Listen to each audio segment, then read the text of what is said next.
नमस्कार दोस्तों, स्वागत है आपका। और हम पढ़ रहे थे संसाधन और विकास। संसाधन और विकास में हमने अगली 3 क्लासें पढ़ ली है और अब हम लेकर आए पार्ट 4। इससे पहले वाली क्लासों में हमने पढ़ा था कि संसाधन क्या होता है, संसाधन कितने प्रकार के होते हैं और इनका निर्माण किस प्रकार से होता है। और इसके बाद में हमें भूमि संसाधन भी पढ़ा था। भूमि संसाधन में क्या होता है, इनके विभिन्न टॉपिकों पे हमने चर्चा कर ली है। और अब आया है मृदा संसाधन। और मृदा संसाधन कितने प्रकार का होता है, मृदा संसाधन क्या होता है, इसके बारे में हम चर्चा करेंगे। मृदा क्या होती है, मृदा का निर्माण किस प्रकार से होता है आदि पर हम अब चर्चा करेंगे। तो मृदा संसाधन, मृदा मृदा संसाधन, संसाधन, मृदा संसाधन, मृदा संसाधन। तो मृदा संसाधन क्या होता है और ये कितने प्रकार की होती है। तो पहली मृदा कौन सी होती है, जलोढ़ मृदा। जलोढ़ मृदा, जलोढ़ मृदा। ये जलोढ़ मृदा क्या है, जलोढ़ का मतलब ये समझ लो आप जल, तो जल से निर्माण हो रहा है इनका, है ना, जलोढ़ मृदा। तो ये कहाँ पे पाई जाती है, पाए जाने वाला क्षेत्र, क्षेत्र क्षेत्र कौन सा है इनका, क्षेत्र कौन सा है, तो उत्तरी भारत का, भारत का उत्तरी मैदानी क्षेत्र, मैदानी क्षेत्र, उत्तरी मैदानी क्षेत्र, जिसमें आएगा गंगा, गंगा व ब्रह्मपुत्र, ब्रह्मपुत्र नदी क्षेत्र, नदी क्षेत्र। और दक्षिण भारत में अब अगर हम देखें तो कृष्णा कावेरी कृष्णा कावेरी और गोदावरी का नदी क्षेत्र, नदी क्षेत्र, नदी क्षेत्र। तो जलोढ़ मृदा कहाँ पे पाई जाती है, उत्तरी मैदान क्षेत्र में। और ये कहाँ पे, गंगा और ब्रह्मपुत्र नदी क्षेत्र में, कृष्णा कावेरी गोदावरी का नदी क्षेत्र होता है नदी क्षेत्र में। और इसके प्रकार कितने, दो प्रकार के हैं, दो प्रकार की होती हैं। प्रकार कितने हैं इसके, जलोढ़ मृदा के कितने प्रकार होते हैं, बांगर, पहला प्रकार है बांगर और दूसरा प्रकार है खादर। दूसरा प्रकार कौन सा है, खादर। दूसरा प्रकार कौन सा है, खादर। तो खादर, बांगर क्या होता है और खादर क्या होता है। जो पुरानी मृदा होती है उसको क्या कहा जाता है, बांगर। और जो नई मृदा आती है उसको क्या कहा जाता है, खादर। जैसे कोई नदी बह रही है, नदी बह रही, उसके जो ऊपरी क्षेत्र होता है उस पर नदी का पानी नहीं पहुंच पाता, उसे हम क्या कहेंगे, बांगर। जो अस्थायी रूप से वहीं रहती है, वो हट के कहीं नहीं जाती। और खादर क्या होती है, नदी बहती है और नदी बहाकर उस मृदा को क्या करती है, प्रतिवर्ष क्या करती है, उसको चेंज करती है, बदलती है, उसको क्या कहा जाएगा, खादर। तो बांगर क्या होता है, पुराना जलोढ़, पुराना जलोढ़। और खादर क्या होता है, नवीन जलोढ़, नवीन जलोढ़। और इसमें कौन कौन सी फसलें उगाई जाती हैं, फसलें कौन कौन सी उगाई जाती है इसमें, फसलें कौन कौन सी उगाई जाती है। तो गेहूं चावल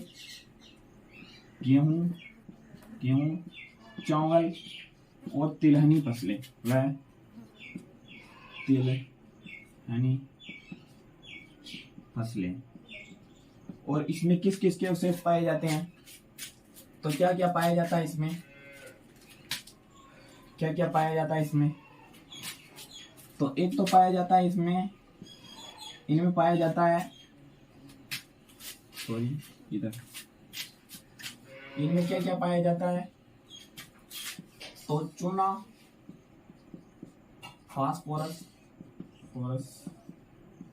फास्फोरस युक्त होती हैं, चूना, फास्फोरस, पोटास युक्त होती हैं, पोटास युक्त होती है। यह मृदा है ना, यह मृदा चूना, फास्फोरस, पोटास युक्त होती हैं, यानी कि इनमें ये तत्व पाए जाते हैं। तो कौन सी मृदा पढ़ी हमने, जलोढ़ मृदा। जलोढ़ मृदा कहाँ पे पाई जाती है, उत्तरी मैदानी क्षेत्र में और गंगा ब्रह्मपुत्र नदी क्षेत्र में। और कृष्णा कावेरी गोदावरी क्षेत्र में। और इसमें ये कितने प्रकार की होती है? 2 प्रकार की होती है, बांगर और खादर। बांगर किसे कहा जाता है? जो पुराना जलोढ़ होता है। और खादर किसे कहा जाता है? जो नवीन जलोढ़ होता है। और फसलें कौन कौन सी उगाई जाती है इसमें? चावल, गेहूं और तिलहनी फसलें। और ये मृदा चूना फास्फोरस और पोटाश युक्त होती है। ये जलोढ़ मृदा हो गई। अब हम कौन सी मृदा पढ़ेंगे? काली मृदा या रेगुर मृदा। काली मृदा या रेगुर मृदा, कौन सी मृदा पढ़ेंगे हम?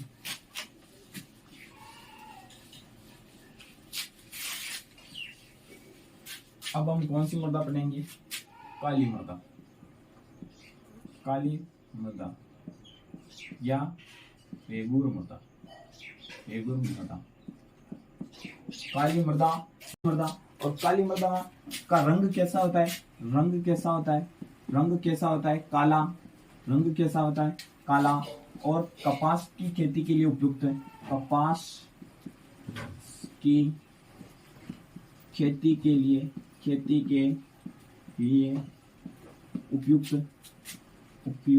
कपास की खेती के लिए उपयुक्त होती है ये। इसमें कैल्शियम कार्बोनेट पाया जाता है। यह मृदा कैल्शियम कार्बोनेट युक्त होती है। कार्बोनेट युक्त होती है। यह मृदा कैल्शियम कार्बोनेट युक्त होती है। और क्षेत्र कौन कौन सा है? क्षेत्र कौन कौन सा होता है? तो मध्य प्रदेश,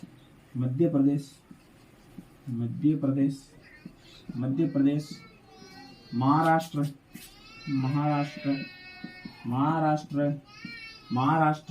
छत्तीसगढ़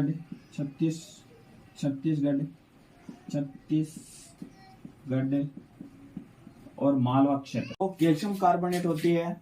और शुष्क मौसम में गहरी दरारें मिल जाती हैं। शुष्क मौसम में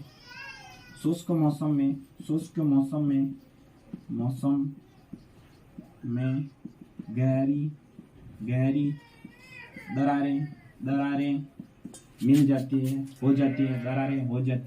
हो जाती हैं। और गीली होने पर चिपचिपी हो जाती है।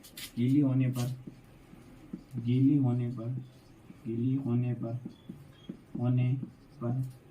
चिपचिपी हो जाती है। चिपचिपी हो जाती है। तो हमने कौन सी मृदा पढ़ी है? काली मृदा। और काली मृदा या रेगुर मृदा, इसका रंग कैसा होता है? काला होता है। कपास की खेती के लिए उपयुक्त मृदा है ये। और इसमें कैल्शियम कार्बोनेट युक्त होती है। ये मृदा कैल्शियम कार्बोनेट युक्त होती है।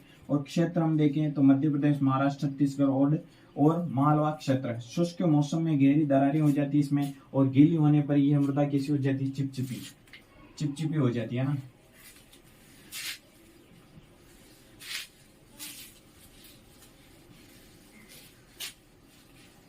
लाल पीली मृदा, लाल प्लस पीली मृदा।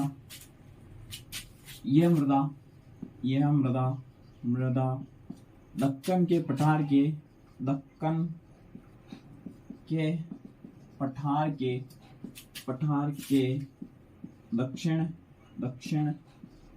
दक्षिण पूर्वी हिस्से में पाई जाती हैं। और अन्य क्षेत्र देखें तो गंगा का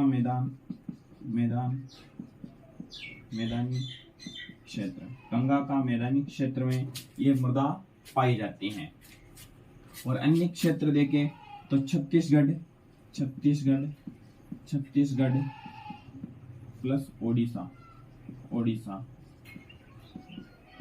तो अब ये कौन सी मृदा हो गई? लाल पीली मृदा। यह मृदा दक्कन के पठार के दक्षिणी पूर्वी हिस्से में पाई जाती है। गंगा का मैदानी क्षेत्र और छत्तीसगढ़ ओडिशा के क्षेत्र में पाई जाती है। अब हम पढ़ेंगे लेटेराइट मृदा। अब हम क्या पढ़ेंगे? लेटेराइट मृदा। लेटेराइट राइट मृदा, लेटेराइट मृदा, लेटेराइट मृदा, मृदा। और लेटेराइट मृदा ग्रीक भाषा के लेटर शब्द से लिया गया है। लेटेराइट मृदा, लेटेराइट शब्द, लेटेराइट राइट शब्द ग्रीक भाषा के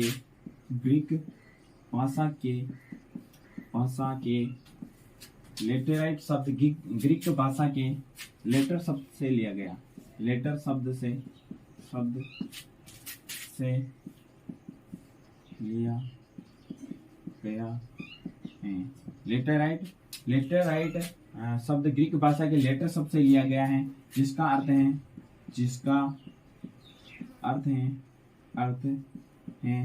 ईंट, जिसका अर्थ क्या है, ईंट है। और यह किसके लिए यह मिट्टी, यह मृदा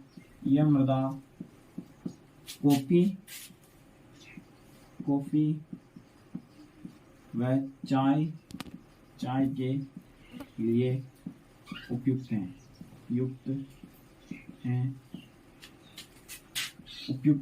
हैं और यह उष्णकटिबंधीय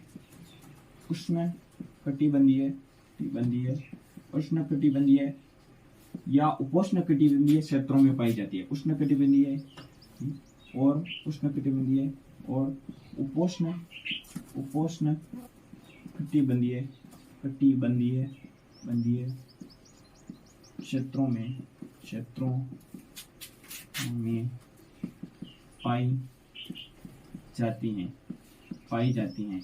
और क्षेत्र देख ले इनके, तो क्षेत्र कौन सा होता है, भारत में यह मृदा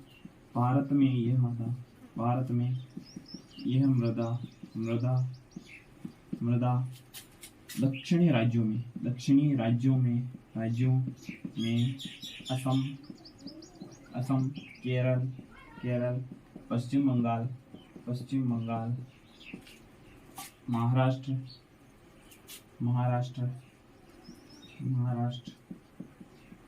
क्षेत्रों में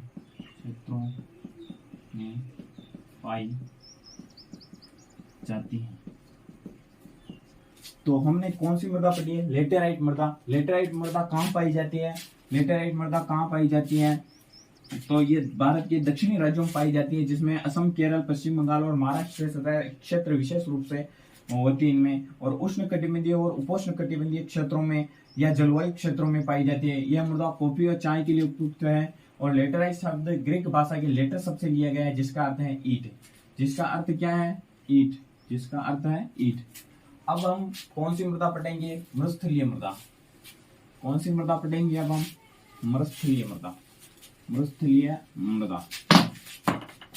कौन सी मृदा पढ़ेंगे,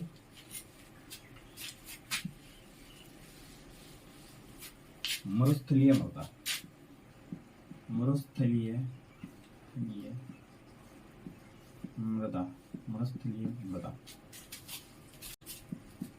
तो मृस्थलीय मृदा, इसका रंग कैसा होता है, लाल प्लस भूरा रंग, लाल प्लस भूरा रंग। और यह मृदा भारत में कहाँ पाई जाती है, राजस्थान, गुजरात, पंजाब व हरियाणा क्षेत्र में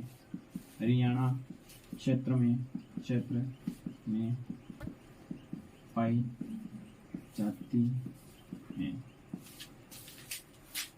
और यह सामान्यतः यह मृदा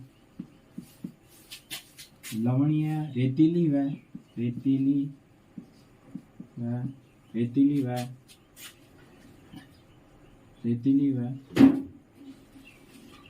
क्षारीय होती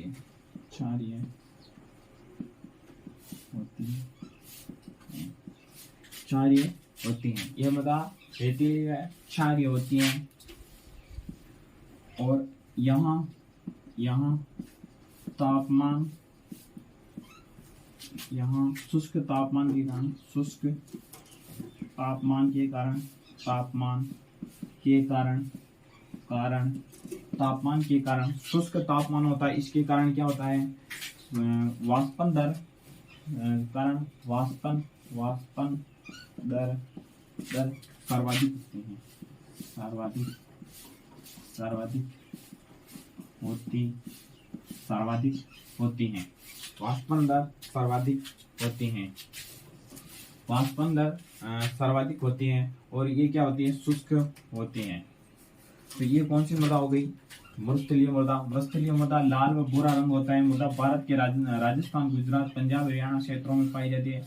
मृदा रेतीली होती है और क्षारीय होते हैं। तापमान के या शुष्क तापमान के कारण वाष्पन दर सर्वाधिक होती है।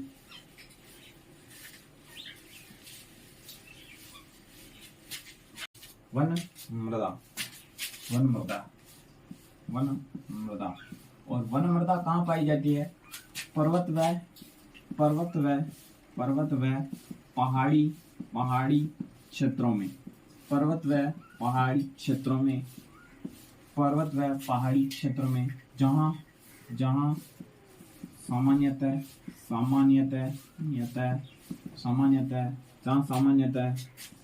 वन सर्वाधिक मिलते हैं, सर्वाधिक मिलते हैं। और नदी घाटी सोपान क्षेत्र में,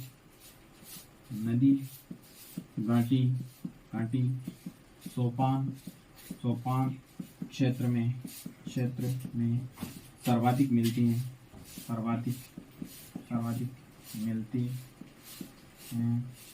नदी घाटी के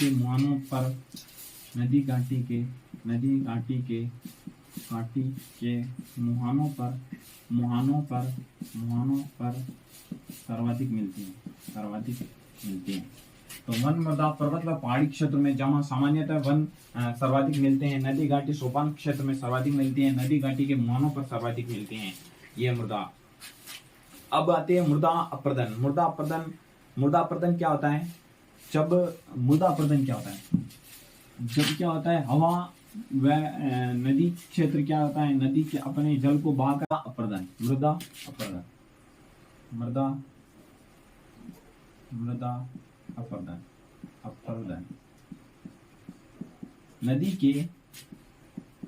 नदी के बहाव व कटाव के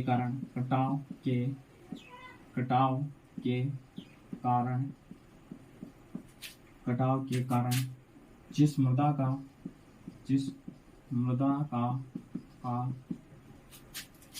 अपर्दन, मृदा का स्थानांतरण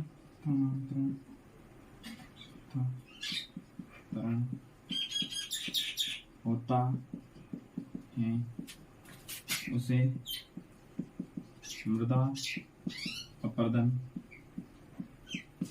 कहा जाता है। और मृदा अपर्दन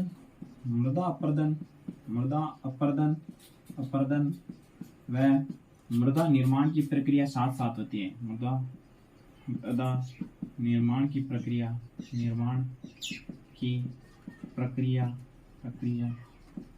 साथ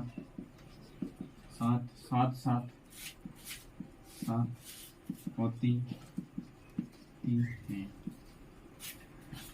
मृदा अपरदन और मृदा निर्माण की प्रक्रिया साथ साथ होती हैं।